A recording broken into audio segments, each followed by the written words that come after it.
Hello, friends. This is Jesse Juarez, president of the Rotary Club of sunny Seaside, California. You're watching a presentation which was recorded live at one of our club meetings. Seaside Rotary meets via Zoom twice a month. Our meetings feature dynamic presentations from many of the movers and shakers that make Monterey County such a vibrant and hardworking community.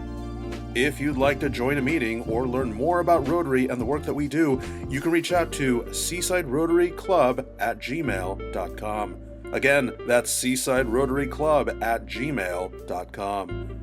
You can also connect with us on our Facebook page. As always, don't forget to like and subscribe to this channel for more dynamic content.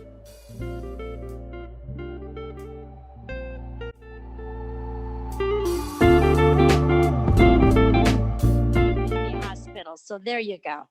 There you go. Anyway, thank you. Thank you for inviting me, and thank you for being interested in the airport. We know that it's one of the most vital assets to the entire region, and it's a huge economic driver. Just this last week, to give you an indication, we got a solicitation from the governor's office for a company looking for 100 jobs. They want to be somewhere within a 45-minute drive of a commercial airport. And typically when we get that type of request, an airport is always listed in there. And it's really important. They need to have the UPS, the FedEx, and they need to bring their salespeople and get their products in and out. So if you think it's just about tourism and whether or not you want to go visit your grandkids, it truly isn't. It's a commercial asset, and we should all be aware of that. So along that line, Lisa told you about the new flights, and we're really excited. Tomorrow is Seattle, and it took us 7 years to bring that home. When we first went there, we asked them for Seattle, and we got San Diego. So, hey, we came home with something. We were pretty excited. And they told us, do not give up. We love Monterey. We love the region. And we're not going to pull our flight to San Diego. So we'll keep working with you. So what I will say to you on top of what Lisa said is, if you do not use the airport, we will lose those flights. That's just the reality of it.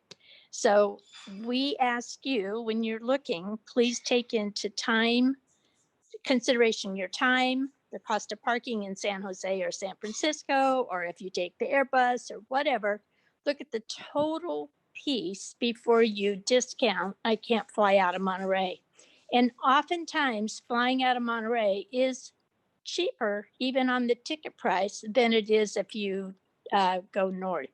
So it's important. With that, we are in a violation, I think, since 1971, that we have had a waiver on our terminal is too close to the center line of the taxiway. And so as bigger planes have come in, and the flights to Dallas and Phoenix, if you've taken them, they're very comfortable. And those bigger planes have a problem because when they get pushed back from the gate, they have a problem. If another plane is trying to land and taxi to the gate, they cannot get past them. So it's a safety issue. It's a very costly issue. If one plane accidentally clips another plane, you can imagine. It's not like just a fender bender on a surface street. So we are in the process right now of rectifying that. And we were given these waivers for years and years and years. And finally, FAA said, okay, enough. You've got to fix it. So our first part of that started last year. We have just released a contract to Tykert Construction. They outbid both of our local firms, both Granite Rock and Granite, by about $1 million or $1.5 million, which was significant. So Tykert will be doing some local hiring, but they are out of Sacramento, and they will start probably in March after we hope, the rainy season. We hope we have rainy season after the rainy season, and they'll get started.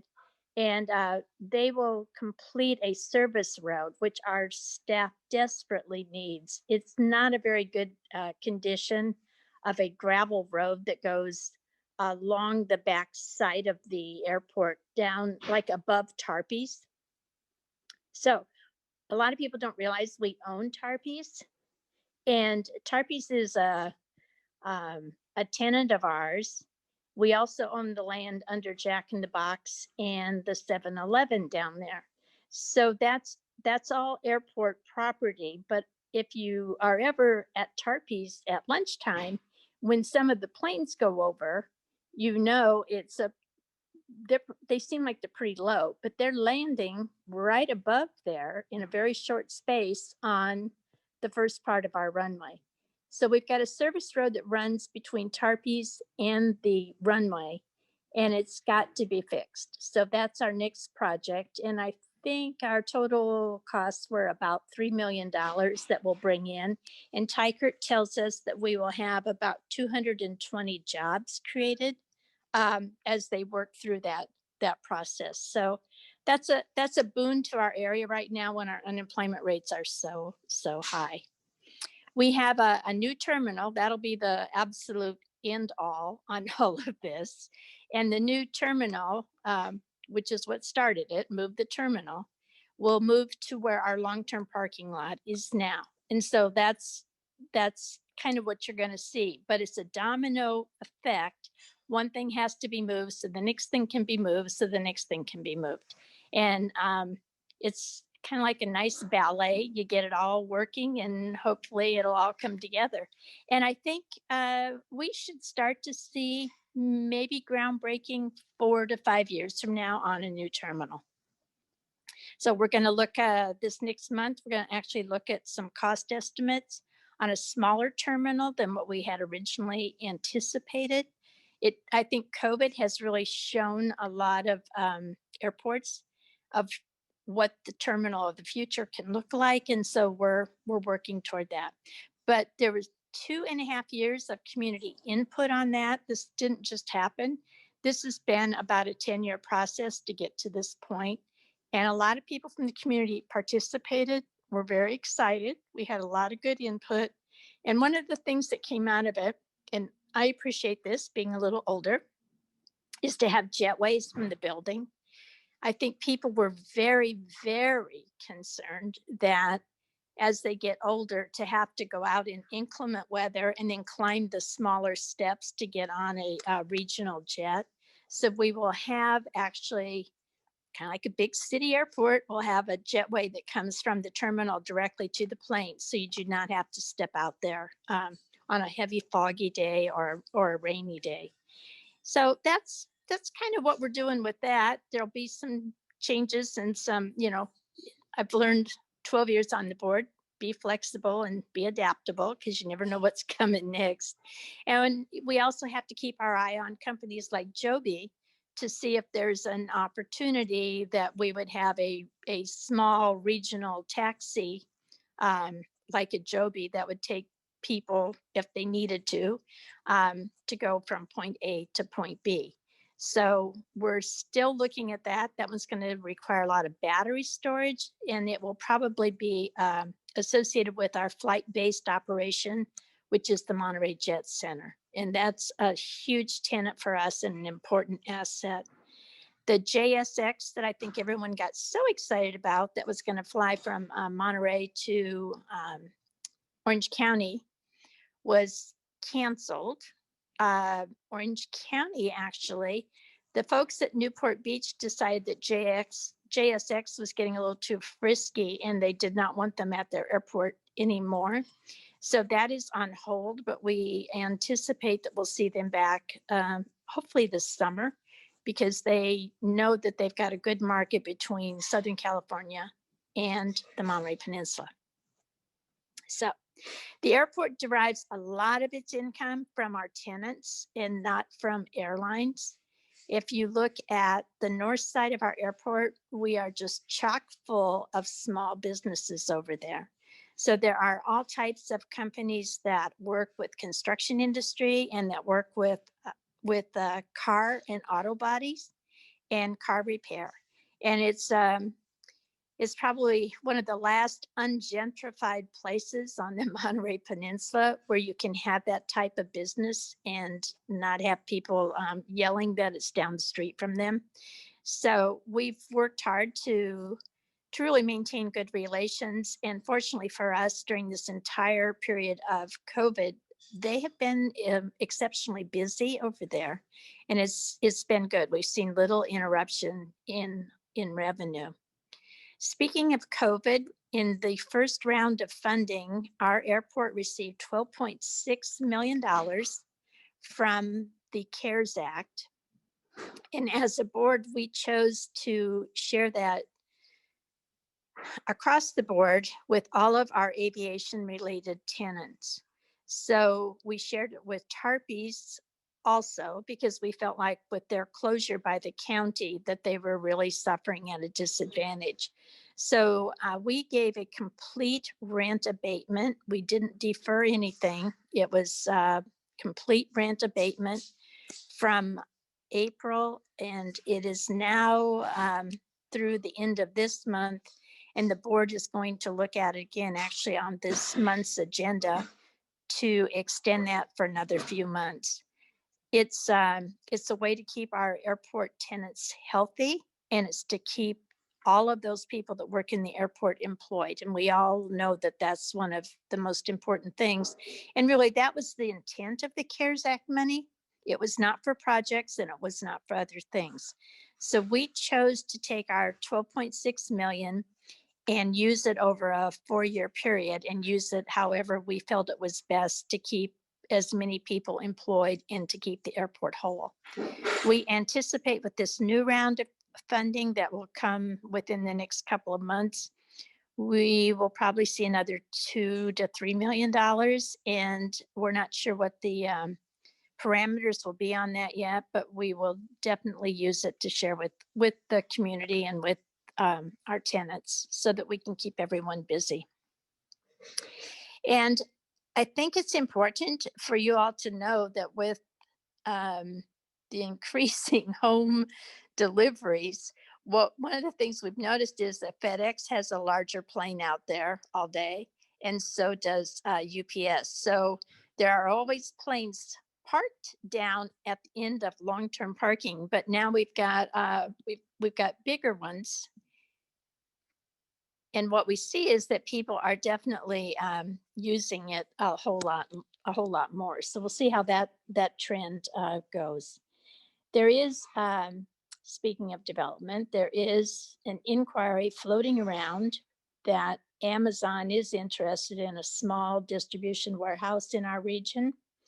And I'm actually, those of you who know, I still do some development work with some people, and I'm involved with a team that's working on that. So we'll see if that actually comes to fruition. And I think it'll probably see however Amazon's model shakes out as they seem to kind of move around what they're doing.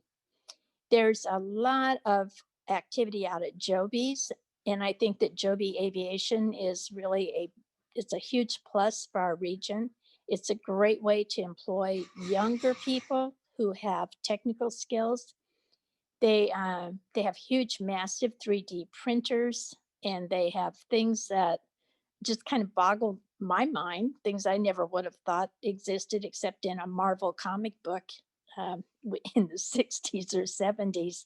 But Joby is huge, and Joby is going to require that Hunter Liggett have a really good working relationship with them.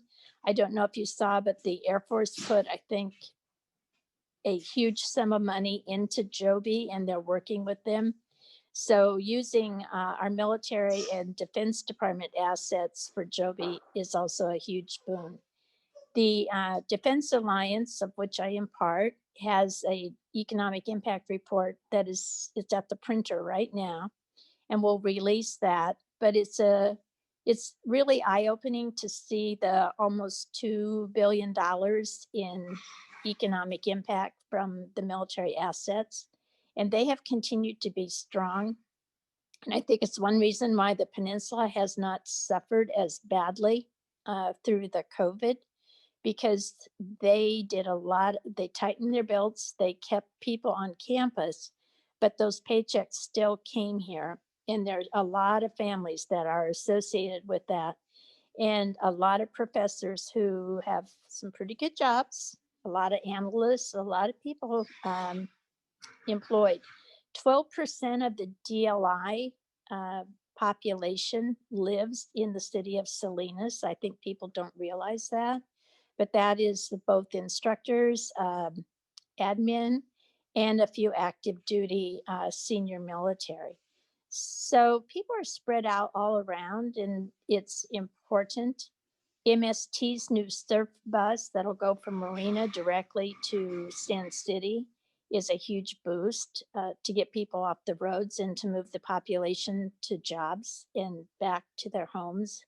So there's a lot going on. I think it's important that we all just understand that we have to have water in order to do all of this. Absolutely have to have it. And we've got to have a good transportation network. The other thing that we all know we need, but there are many who find it disagreeable, is broadband. And I've worked with Gonzalez. If you look at their model, they've done a terrific job with what they've done for their population.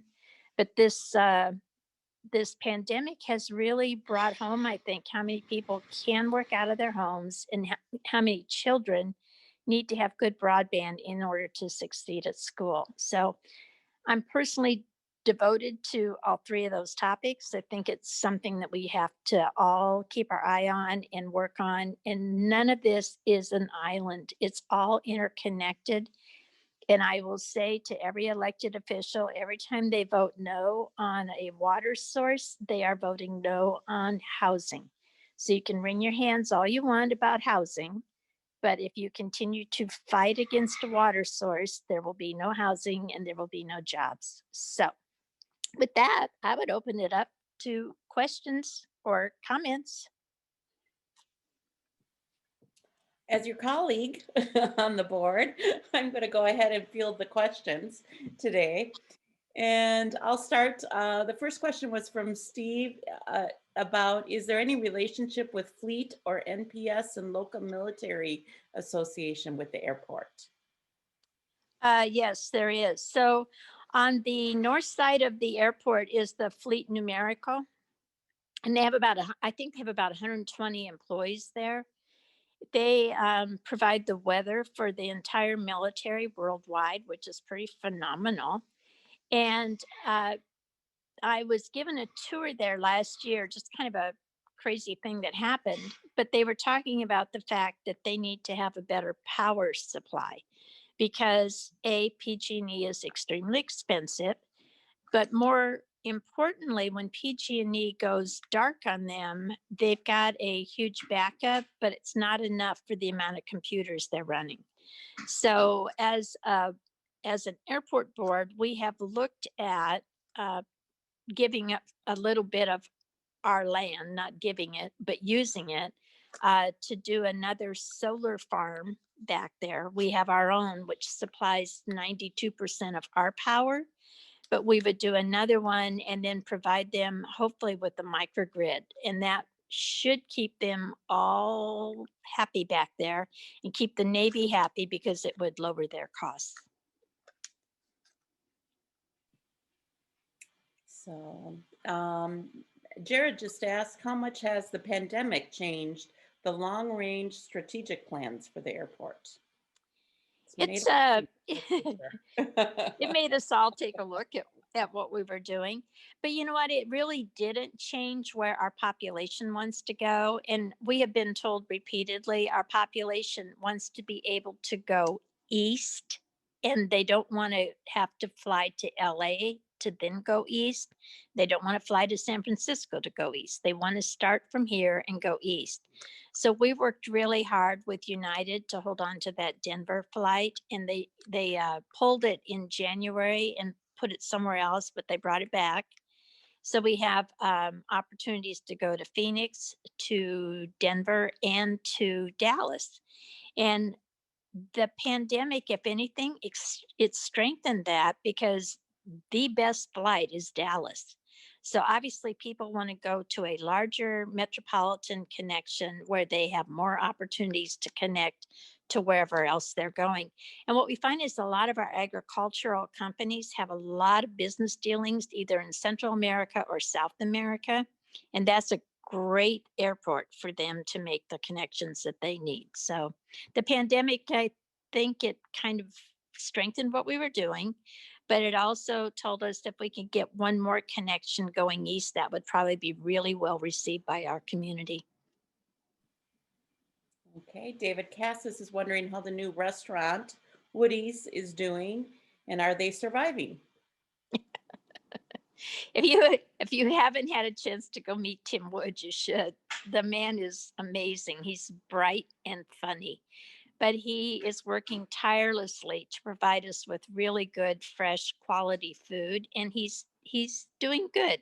It doesn't hurt that we have abated the rent for several months to let him get on his feet, but he's in the process right now of laying all new flooring in there and kind of redoing the look of it. So hopefully, when indoor dining comes back, he'll be ready to go with indoor dining. But we, as an airport, were able to let him use our observation deck so that people could take out food but actually stay on property to eat, and also other places in the terminal.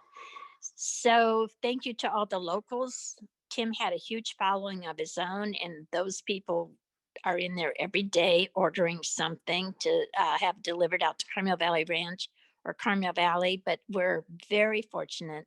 He's doing really, really well. And if you looked at our webpage or on Lisa and my Facebook page, you'll see his picture with Bill Murray from Sunday night, where Bill came in and had a glass of Marinus beverage while he had 10 Super Bowl dinners to go. So it's fun. I think Tim's having a good time, and I think he's a great addition to that Highway 68 corridor that serves that whole area that was really underserved. And I'll just add, I've really been impressed with the food. So if you haven't been there, highly recommend it. And it's really fun to watch the planes come in and out there, and the views are great as well. City Attorney Sherry Damon is asking if new terminal goes on long-term parking, where does long-term parking get relocated to? So long-term parking will be adjacent to the terminal. So as the terminal moves, what direction is that? East.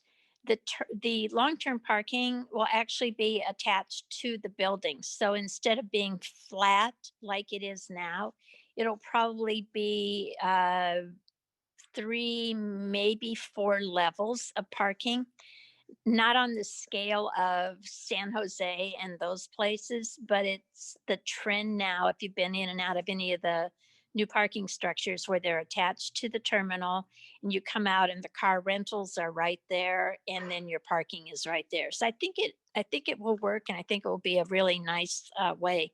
We're also looking at solar covered parking for some of the surface lots so that we'll be able to provide more solar for our new facility. Steve is wondering, as airports go, are we small, medium, or big? We're medium. So I think there are still 436 commercial airports in the United States, and we just hover right around number 200. And that's based on your enplanements. So they don't care about how many people get off the plane. They care about how many people get on the plane. And we're right around 200 out of that group in our number of people who buy tickets and fly out of the Monterey Airport. And Steve's got another question. Any potential for housing development near or on the airport grounds? And does the airport have water? So housing, absolutely not. That's like the kiss of a death for an airport. And if you are following the lawsuit that is currently In the courts with the city of Monterey suing the Monterey Regional Airport.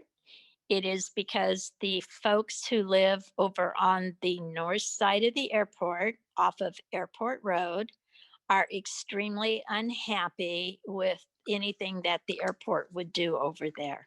So it is not in anyone's best interest if they want to have reliable air transportation to allow more housing next to a an airport, and it's not safe.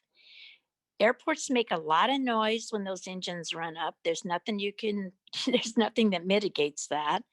And God forbid we should ever have an accident, but it's just not a really safe environment to have housing next to.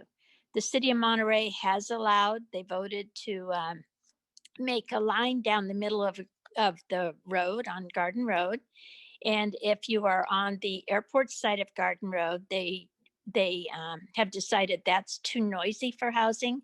But if you're on the other side between Highway 68 and the middle of Garden Road, they are converting those commercial properties to housing.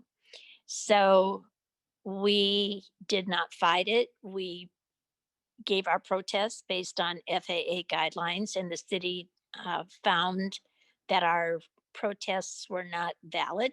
And they have gone ahead and they have okayed the housing there. So we'll see how that works out.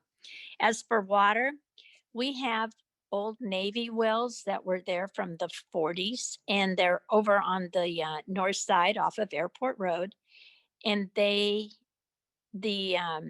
Army Corps of Engineers spent over 20 years cleaning them up. So there is water there. It is not a very fast pumping water, but it is water, and it has been deemed good for use for non-potable usage. So we can use it for landscaping.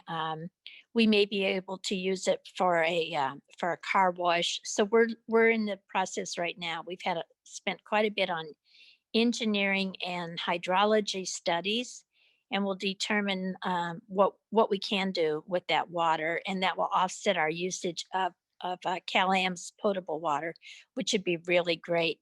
I just came back from Salinas, and I drove that great next to the Great Wall there at the end of the airport, and we were required to put trees and bushes there. And we were required to do it even though we were in the middle of a huge drought. So we have been using we're required. We could not do this. We're required to use Cal-Am potable water to water those plants on a regular basis throughout this entire drought. And so all I can do is tell you that I really hope it rains, because I would love to stop using so much of water that we could use for houses. I think this is a good question for this week with AT&T Pro-Am, and we always have airports or airplanes that come in for that. What % of the flights that come and go are private at the airport? Last year when I saw some numbers, I saw it's about 70% are private. And with the reduction in commercial air traffic, I would guess that that's probably holding pretty good. Obviously, it's skewed by the 2 or 3 big weeks a year that we have here. So, for instance, if Laguna Seca has a large international event, a lot of the drivers and their owners fly in private. A lot of the golfers and their sponsors fly in privately, and Car Week is just insane for us. That tarmac, when you look out and see over 100 beautiful big planes parked everywhere, it's the craziest parking lot you'll see. So we're pretty fortunate, and we have a large population of military that they're required to keep their hours up. And so it's really important that we have a flight school, and that we have the opportunity for people who are pilots who are retesting or keeping their hours up for certification. and for new people who want to learn to fly. So we've got a good flight school, and they also provide a fair amount of planes in and out of there. All right. Oh, Lisa, I think you're muted. Yep, sorry about that. Just didn't want any feedback. I think we've got time for one or two more questions if anybody has anything. I do have a question for everybody that's on their phone or Zoom. If you'd raise your hand if you have flown out of the airport, in or out of. It's great to see. And the thing I love about it is just how convenient it is and easy it is. And oh, Mayor Oglesby even has his thumbs up there. So does Ben. Wow, awesome. Looks like most of us have been in and out of the airport at one point. So that's great. That's wonderful. I have just one question, ma'am. I know like last year or maybe even the year before that, you guys started doing trips to Vegas. How has that been going? I know Vegas kind of shut down for COVID, but not really. But is it still going well? Because I haven't been able to get to Vegas yet, but I plan on doing that. Vegas is alive and well, and it flies twice a week.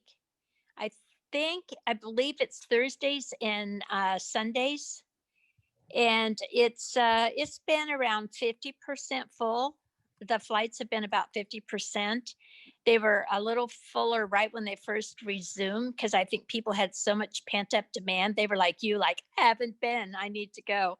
But what we're seeing is they usually put a second flight back. So I think we'll see another flight come back probably around the end of May, and that'll take people throughout the summer. But that's a very popular flight. And then Allegiant, based on the flight to Vegas, on May 28th, they start twice a week flights to Portland, Oregon. So we're going to see a little more of the Allegiant activity there at the airport. There are also charter flights that come in and out of there 2 or 3 times a week that go to Laughlin and go to Reno, which are interesting. I think they're called Gamblers Express, and you can find them on a website. But they have, I don't know, 20, 25 people that get on them every time and head out for 3 or 4 days of gambling. MaryAnn, I do have one question. You were talking about other locations east that you would like to entertain. Are there any that you're working on as we speak, or areas where you'd like to have our flights going or headed? So 2 come to mind. We used to have Delta to Salt Lake City, and Delta pulled out when they pulled out in 2011, 2012. They just said, we're out of here. And they have not shown any interest at all.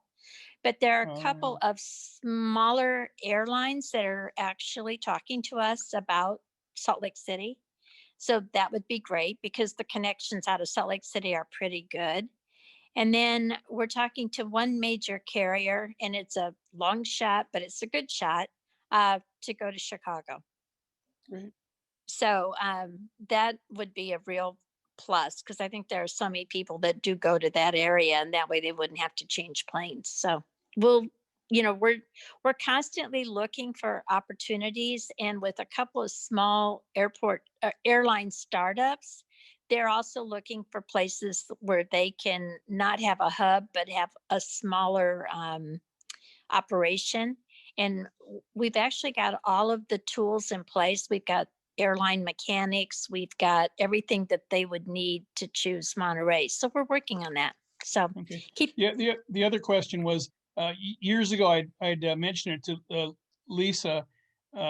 Many years ago, there was a winter flights to Palm Springs from, I think it was Alaska. Is there any, I mean, since I have a son, a family down there, I was just wondering if there's any talk of that being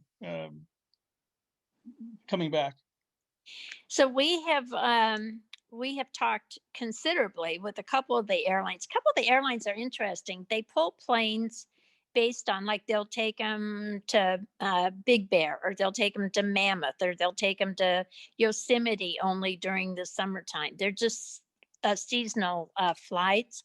So we have talked to a few, and I think that's an opportunity for us as an airport. We have to show the numbers of why people would want that. So it's important for us to do our homework. And we've constantly got a consultant that is on retainer who's watching to see how many people from our zip codes are going to San Jose, or they're going to San Francisco, they're going to Oakland, and where are they going when they do that. So if some area pops up that it's really strong, then airlines are not stupid. They'll go, whoa, whoa, there's a market there, and then they'll fill it in. And that's what happened with Dallas. You know, we kept saying to them, there are a lot of second homeowners here, and there are a lot of people going back and forth. And then finally, they did their own homework and went, wow, you're right. And so we got one flight to Dallas, and now we'll have two flights to Dallas. So yeah, it's all about the numbers. Fantastic. Thank you so much for that. And I hate to interrupt, but we are reaching the 1 o'clock mark. So I think for the sake of respecting the time, we're going to go ahead and end the question and answer session. And I'm also going to end the recording in a minute there. MaryAnn, I just want to say thank you so much for joining us today. A lot of great information. It's clear that the airport provides a very vital link, a literal link for Monterey County, connects us to the rest of the world, and really fascinating to hear about just all the bits and pieces that go into it. So thank you. Thank you for joining us today. Thank you. All Fly right. Monterey. All right.